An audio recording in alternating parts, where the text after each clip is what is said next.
Everybody, welcome back after lunch. I hope you enjoyed it. What was it? I missed it because I was playing around with dongles. So hopefully there's some left. So I'm Rick Harvey. I'm a technical evangelist at AWS. That means I go around and get to speak to great groups like you. And I'm going to be talking about Kubernetes today. And particularly I'm going to talk about Kubernetes and show you some of the open source components that we've got integrated there, and how you can use open source tools with Kubernetes to extend EKS, which is our managed service platform. So first of all, let's dive in and look at why we built EKS. So the Cloud Native Computing Foundation did a survey, and they found that 57% of Kubernetes workloads are actually running on AWS today. And most of that is done the hard way. And I know this because I've been at AWS for a year. Before that, I was building Kubernetes clusters on AWS for lots of customers. I used to use an open source tool, which is not showing up very well there, but it's called COPS. I should make that slide white, shouldn't I, with the Dart logo. And COPS is a tool that basically will build a VPC for you. It will create the masters, the control planes for Kubernetes. It will create etcd on those images as well. And then it'll allow you to bring workers or pools of workers into the equation as well. It sets up the SSL and the TSL connection between all the nodes and the workers, and it just makes it very, very easy to deploy a cluster within AWS. It gets slightly more tricky if you've got existing infrastructure. If you want to drop a COPS cluster into an existing VPC, last year, you had to read Go source code to find out how to do that. It was possible, but it wasn't documented. So it was quite hard. And customers kept coming to us and say, make this easier for us. We don't want to be doing this. And one of the other things that I always found with Kubernetes, running the Kubernetes components, particularly on the control plane, is not for the faint of heart. If you're going to do it yourself, be prepared to dive deep and learn a lot. It's a big learning curve, lots of moving parts. It's possible, but it's hard work. I'll talk more about the control plane as we go on. Another thing is that Kubernetes out the box doesn't have a huge amount of AWS integrations. That's changing today because a lot of the work we're doing on EKS, we're actually open sourcing those changes and pushing them back to the community. So even if you're running COPS still, you can take advantage of some of these tools we're building. Like I said, it's an open source experience. One of the key tenets when we built EKS was to make it an open source upstream experience. We didn't want this to be Amazon Kubernetes. We wanted it to be native Kubernetes. So EKS, this is our managed service offering. In EKS, we build and control the management plane for you. We handle all the updates, the patching of the operating systems. We look after that. We provide an endpoint for you to connect into with kube control as you normally would, and all you have to do is bring the workers along to this cluster. And that's quite simple. I'll tell you how to do that in a moment. So Kubernetes is also certified, so it's a fully certified upstream open source project. We're certified by the Kubernetes and the CNCF. Let's just talk about Kubernetes architecture very briefly and at quite a high level from when you're deploying on AWS. I'm not going to dive into which components run on the masters and on the workers. Might talk about it in brief, but I'm mainly going to talk about how you build this in your AWS account. If you're going to build it yourself, a lot of people will start off and they'll use one availability zone. They're building a dev cluster. They'll have a master in that availability zone.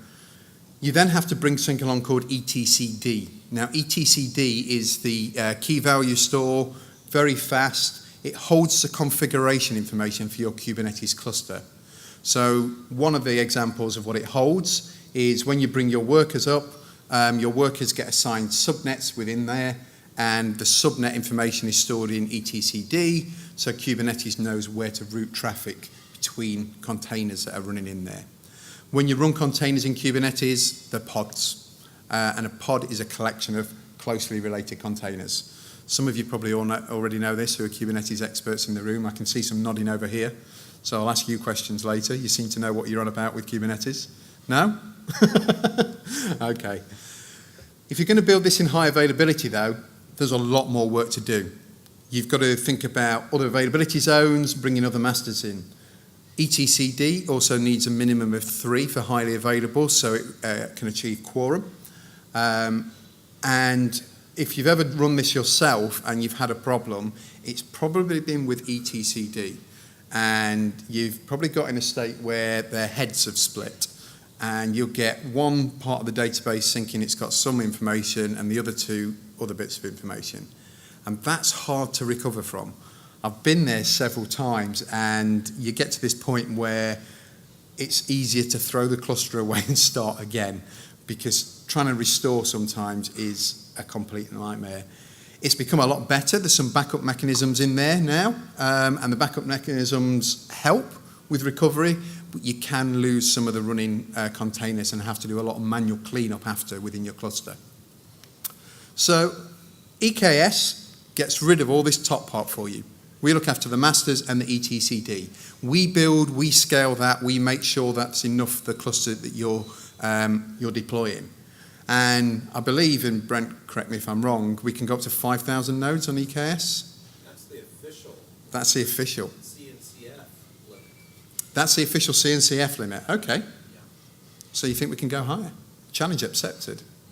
I'm going to do an autoscale demo, so let's see how big I can get my AWS bill this month. I'd love to see you try. Right, so all you have to do is bring these worker nodes along. And this is actually relatively simple. We provide a CloudFormation template if you want to do it this way. And the CloudFormation template will deploy an autoscaling group and a launch configuration. And to this, you supply the name of the cluster that you're connecting to, and then you put some credentials in Kubernetes using kubectl, and everything starts to connect together and work. And it's relatively straightforward. Now, we'll talk about updates in a moment, but updates are also handled nicely through this mechanism. So what you can do, we have an SNS topic where we publish changes to that AMI that we've told you to use. And on update, you can choose to automate worker nodes being replaced with the latest version of the AMI, which may be patched, which may have a high version of Kubernetes on. We'll give you the updates for that, or you can do it manually. From the point of view of connecting into your cluster, it's pretty much the same as if you was using kubectl on your own. Kubectl talks to the AWS service that we run and manage, the masters that we run, and those masters and the API server and the scheduler, they talk to the back-end components running on the workers. So on the workers, you've normally got 2 components running, kubeproxy and kubelet. Kubeproxy is responsible for handling the network connections. Kubelet is going to actually place the pod workloads on there and actually start the things in Docker for you.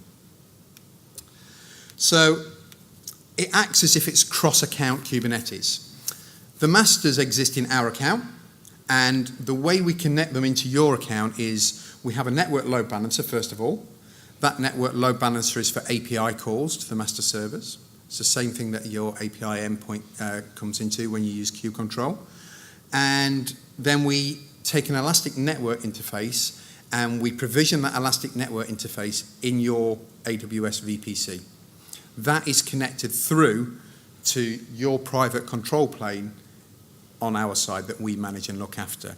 So everything on the right-hand side of the screen for you, that catches me out every time, right-hand side of the screen for you, that's all managed by us. We look after that. We scale it. We replace failures. We make sure it's patched and secure and up to date.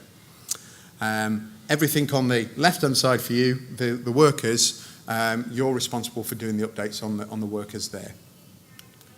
Right. Now, this is quite interesting. So I'm going to talk about how this really helps with networking. So each master we spin up in a different availability zone for high availability. It's truly highly available, EKS. And the elastic network interfaces are mapped through to your 3 availability zones for high availability. Now, if one of the masters was to fail in our account, while it's being replaced, it's not a problem.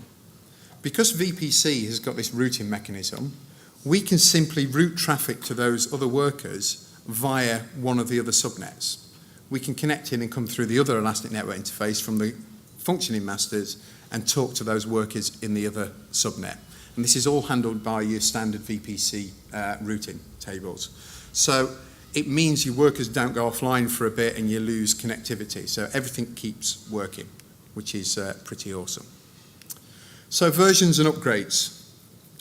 This is, we do semantic versioning, and we handle the minor updates on the masters for you automatically.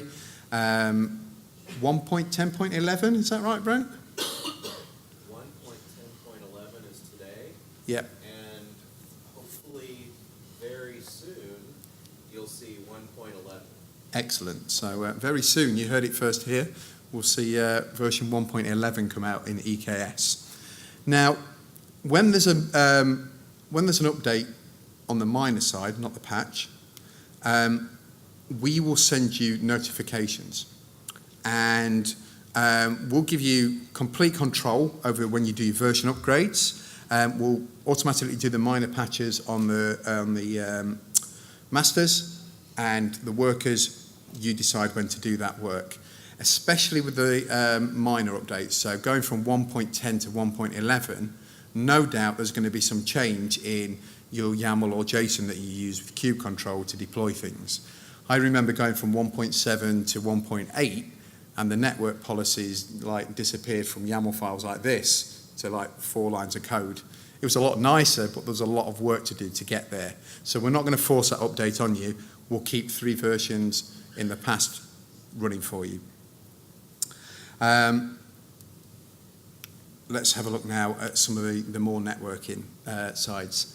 So we've got native VPC support in Kubernetes, and this is pretty cool. So when I built my Kubernetes clusters by hand, I had a networking component in there, and we ended up with a network within the cluster that was for pods, for containers, and then you get another network that's in the cluster for services.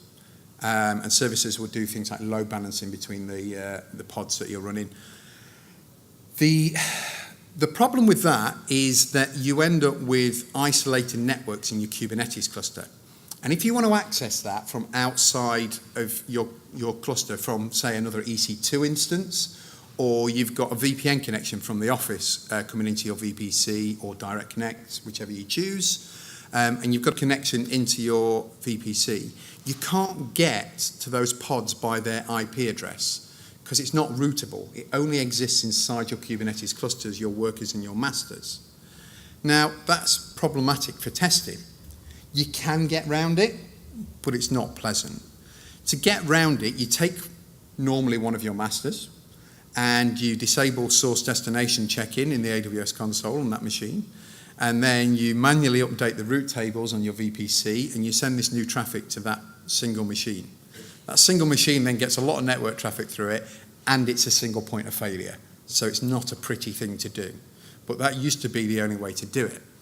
However, when we brought EKS out, I think it was a few weeks before actually, we announced the CNI plugin for VPC. What this does is get rid of those internal networking components of Kubernetes, and it extends your VPC into Kubernetes. So every pod that comes up gets an IP address within your VPC. This means you don't have to do any routing through single points of failure. You just use the VPC routing mechanisms. So it makes it a lot easier to get traffic into and test those pods, those containers, via their IP address and from other AWS resources or across a VPN. So it's super cool. Let's have a look how this works. When you bring up your pods, they effectively get attached to your Elastic Network Interface, the ENI, and the ENI gets another IP address connected into that. That IP address is routable from the rest of your AWS account. So it makes it really, really easy to integrate with other AWS operations. Sorry, there we go. provisioning EKS nodes. I kind of covered this already. We have this CloudFormation template, or there's a list of AMIs on the EKS Getting Started webpage, so you can launch them yourselves. What I'd recommend to do is to put them in a auto-scaling group. In that auto-scaling group, you have a launch configuration, and when there's a new version of that AMI out, you can simply bump the launch configuration, let the auto-scaling group know to use that, and then have the AMIs replaced automatically underneath that, which is a cool way of running updates. And you can automate that as well, because there's an SNS topic when a new version of that AMI is ready. So you could invoke a Lambda function that automatically updates your launch configuration and kicks off a restart for you, if you can tolerate failure of your containers inside. That's a kicker to that, isn't it? So integrations. Integrations, by this I mean what else within AWS can you connect to? Well, we've done quite a lot of work to make a lot of things work here, and I'm going to talk about IAM, Identity Access Management.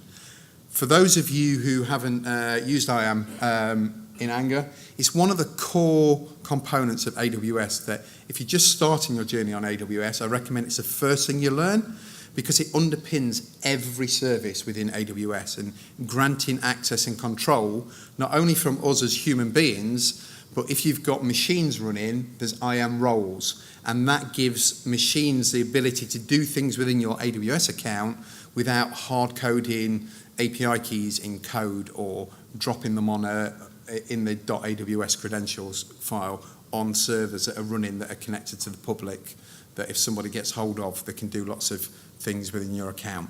So IAM roles are the way to do that. And I'm actually going to demonstrate that in a little bit in the demo that I'm going to do at the end.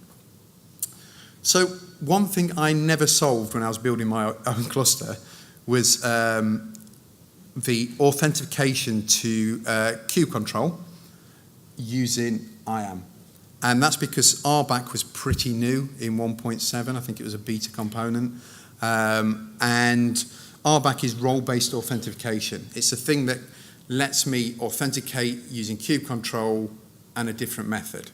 And in this case, kube control will talk to the K8s API, will talk to the AWS authentication, will check that you're a valid user. If you are, you're identified and authorized with RBAC, and then your kube control works as normal. There's a little wrapper at the beginning of all this process. So when you first set up your cluster, there's a configuration tool that you run, and it actually connects into AWS's API for EKS, and it pulls down your kube control config and sets it all up for you. So it's super easy, and that's using IAM auth as well. So it pulls it down, sets kube control up, then use your tools as normal. Now that's you accessing the cluster.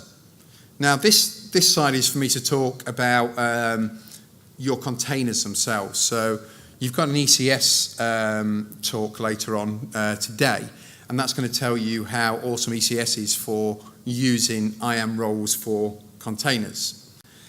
Why is this important? So if I've got 3 services running in my Kubernetes cluster, and they all live on the same worker node, and service A needs to access S3, Kubernetes by default, I have to grant that S3 permission either by embedding keys in my code, which I don't want to do, or I give a role to the underlying worker that says this machine, when it tries to access S3 and makes a call to STS, the token service, to see if it can access, this machine's allowed to do it.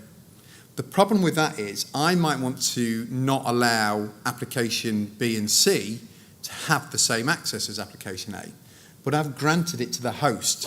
So application B and C automatically inherit that right to go and talk to S3 in this example case. That's not good. That's not a good practice. So if you want to get around that, at the moment, there's a tool called Kube2IAM. It's an open source tool you can pull down from GitHub. And what Kube2IAM does, it runs a container on each of your workers as a daemon set, and it injects some IP tables.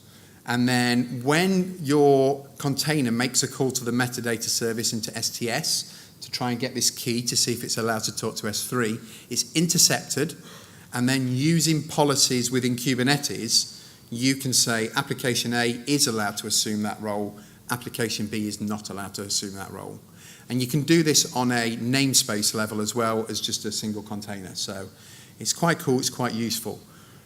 Saying that, we are working on ways of making that a lot easier and making that integration more native and out the box for you. So today, this is the way you do it. 6 months' time, who knows?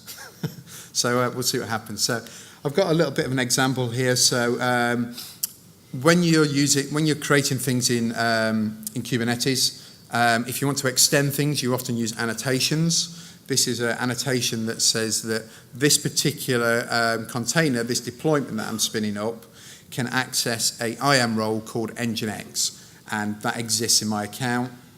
That's not my real account number, don't worry. And it can assume that role, and it can do the things that are granted to that role. It might be DynamoDB, it might be S3, it might be RDS, something along those lines.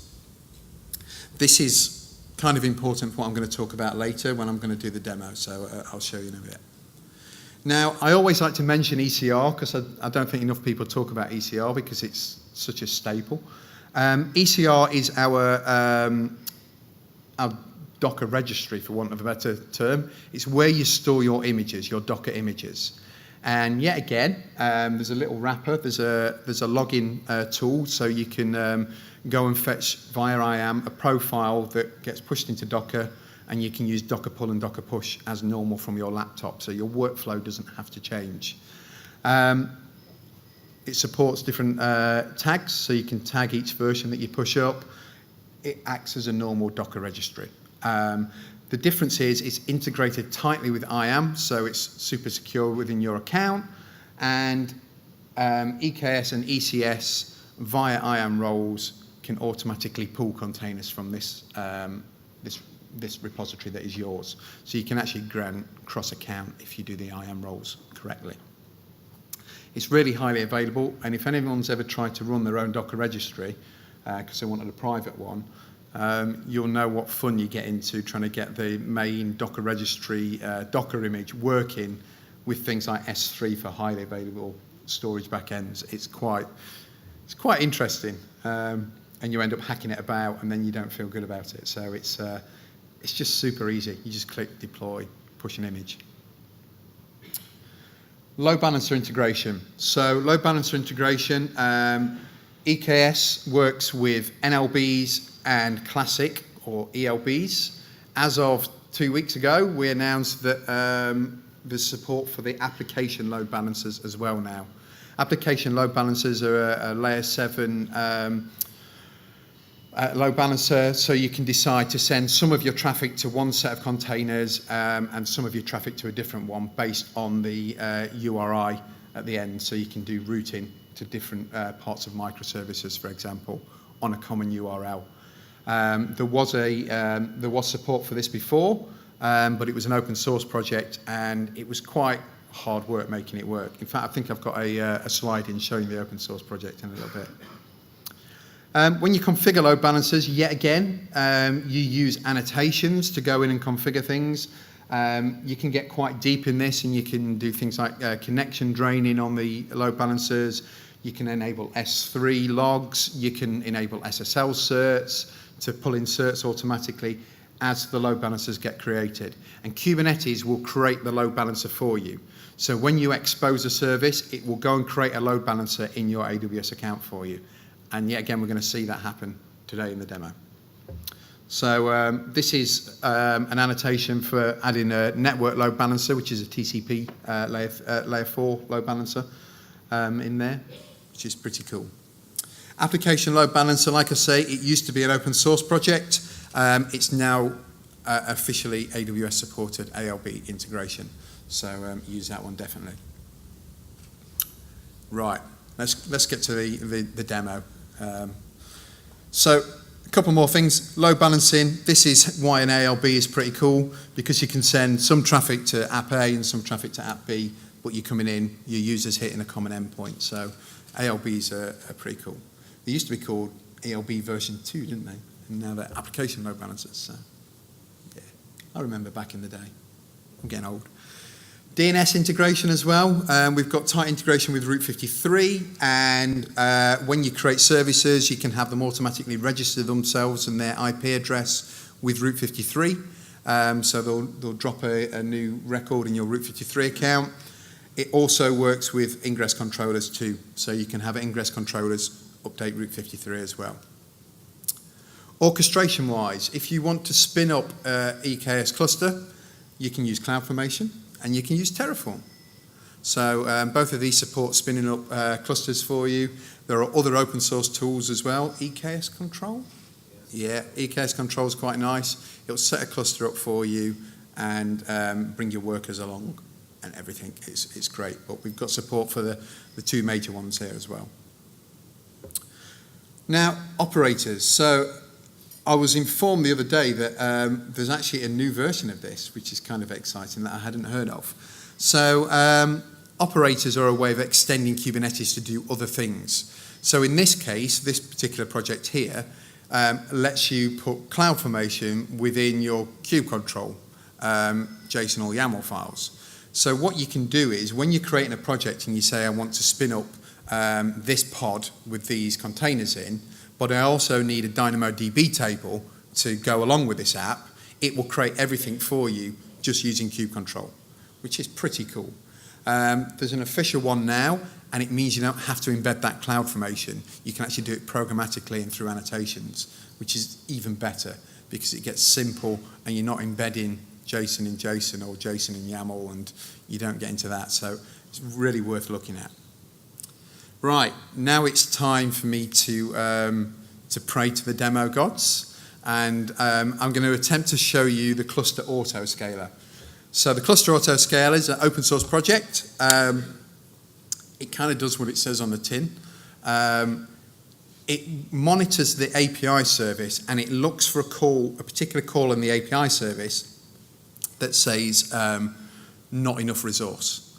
And at that point, it's allowed to trigger an autoscale event and increase the number of workers you've got automatically by updating the autoscale group, saying you desire more, and it will add resource for you. So we're gonna have a look at this, and I'm quickly gonna jump in here, and you can see I've just killed some off early. Oh, you can't see that screen. Let's exit my presentation, and then we should go back to screen mirroring. Ooh.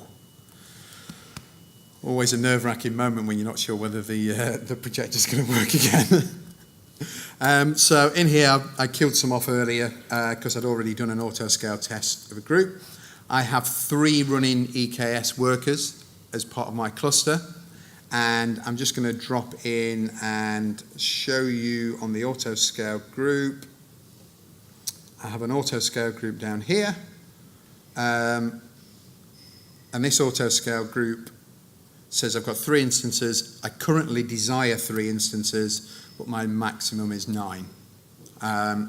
Now, what I'm going to do here is create a new service, a simple hello world type service, and then I'm going to scale it like crazy because obviously everybody needs to access the hello world on the load balancer. So I need thousands of instances to make this work. One last thing to note, IAM. So, in this particular demo, I'm not using kube to IAM because it's a demo and I want the least amount of moving parts to show you how to do this. So in this particular demo, what I've done is I've created a policy, and this policy is called Cluster Autoscaler, and this allows this will allow whatever I attach it to do things such as set desired capacities and read desired capacities. So this is the thing that's going to allow my Kubernetes cluster to trigger an autoscale event by changing an API call in AWS. If this policy wasn't there, it would fail. It'll get an unauthenticated message. And that is simply attached to my, is it under EKS or Kubernetes? I can never remember. That's attached to my instance role here, as a cluster autoscaler, and that's what my instances have basically got as their IAM policy and role. Right, let's dive into the command line. I'm just making sure I'm not on my VPN as well, because my VPN blocks port 8080, which is a port I'm going to be using for this. So it's always a panicky moment when that doesn't work. The first things I'm going to do, I'm going to create a service. I'm just going to cap my README so I've got all my commands handy. If we have a look on kube control and we dive in, and I'll show you at the moment, get nodes.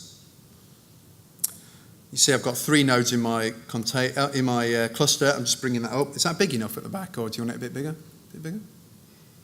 Who knows what will happen? Let's try it. So I've got three running instances at the moment that are taking part in my EKS cluster. I didn't have to bring the masters at all. I just connected them to it. Now, what I'm going to do here is, first of all, this is the IAM policy that I've got as well. I'm going to first of all create my application, and I'm just using a simple container. It's going to run and create a deployment for me, and if I have a look now, kube control get pods, you'll see that I've got 5 running versions of the same pod, because it's a replica set I've just deployed, and I want 5 of them. So that's up and running. Now, the next thing to do of this, and let's open a new window, it'll be easier. Builders Day, containers, BL.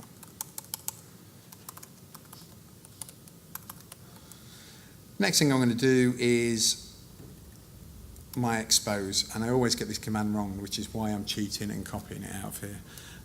So this is going to create a load balancer for me within AWS. And if we have a quick dive into the console on EC2, we'll dive in here and we'll go and have a look at load balancers.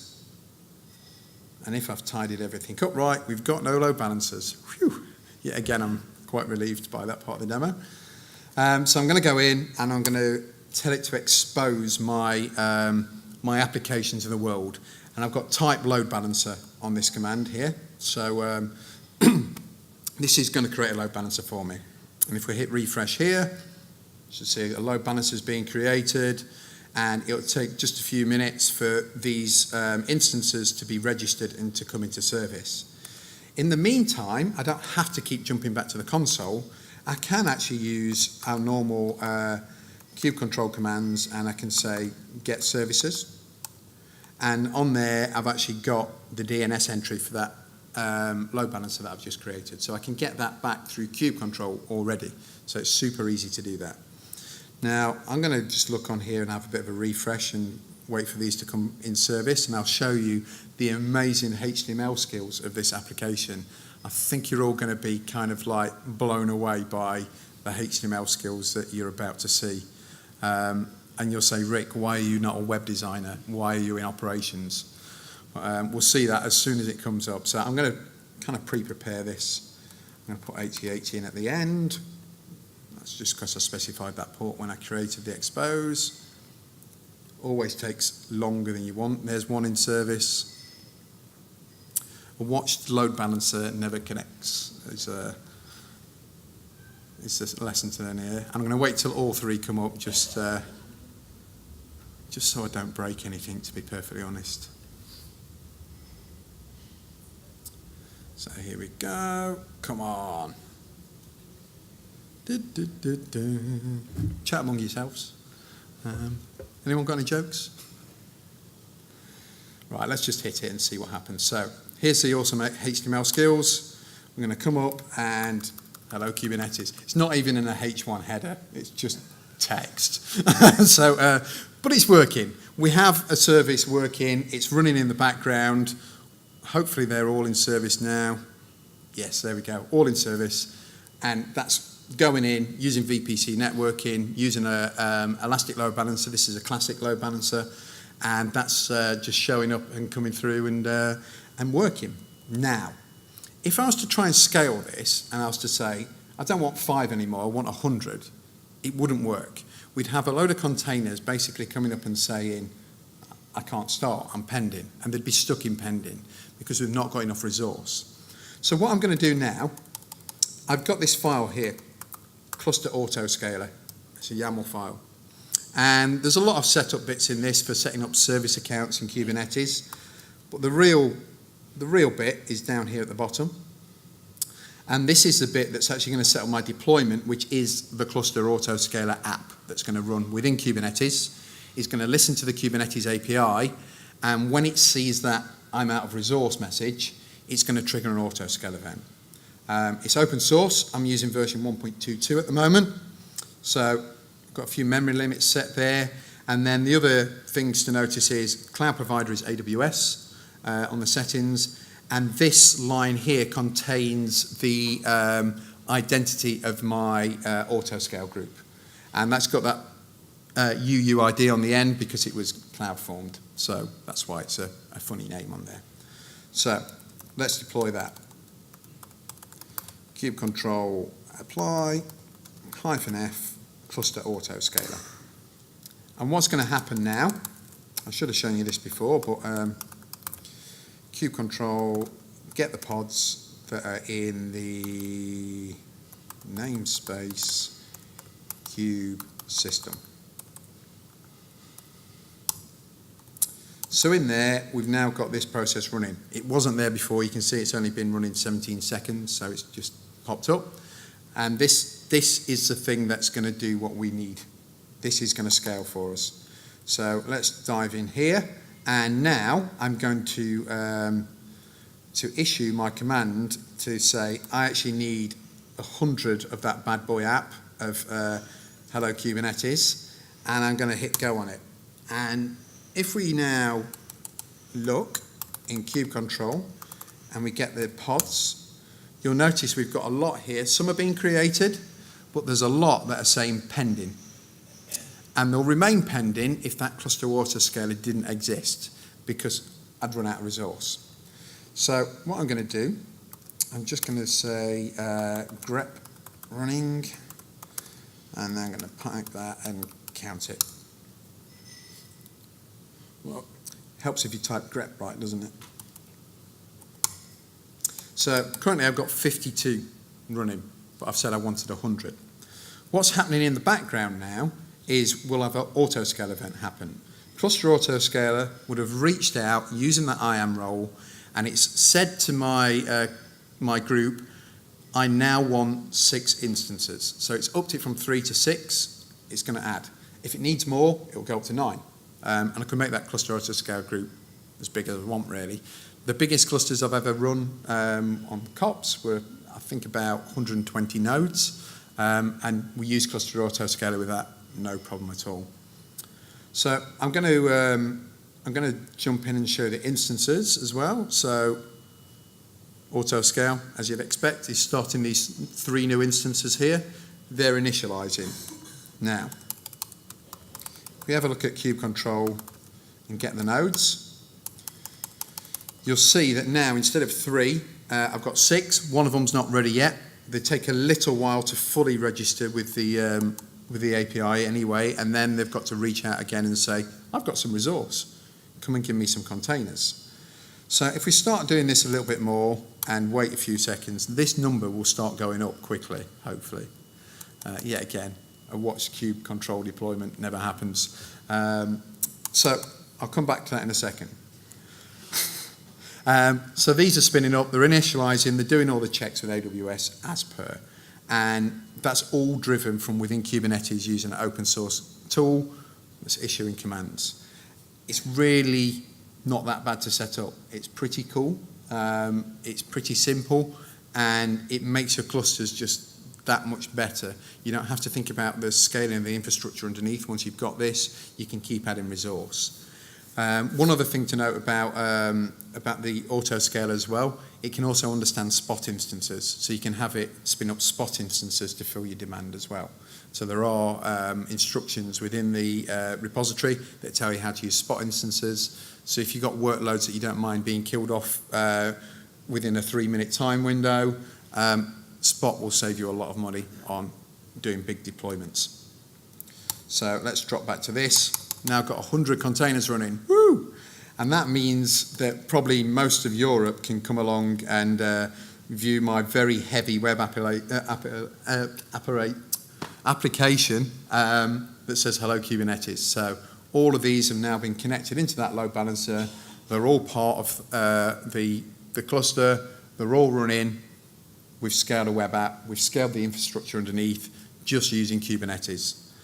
So let's drop back to the PowerPoint and just wrap up. My demo worked without any major failures. I'm feeling quite happy now. So let's have a little bit of a recap here. EKS, we run the control plane for you. You just bring the nodes. We do the heavy lifting. The hard part of Kubernetes really is a control plane.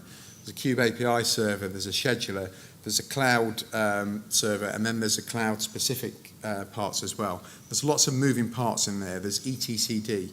We look after all that for you. We make it high available. We back it up. We make sure that it can be recovered. We do the recovery for you if there's a failure. It's upstream and open source Kubernetes, so nice and easy to either use COPS or move from COPS to EKS. All the integrations are open source, so all the new things we've done, like the ALBs and the work we've done with Heptio to do the RBAC authentication, is all open source. You can use that on a roll your own cluster setups. So that's there for you to use today if you don't want to use EKS. And one thing to notice, the master nodes are truly HA. We spread them across 3 availability zones. Other cloud providers don't provide this level of HA. They may all exist in the same availability zone. So this is a truly HA setup for you.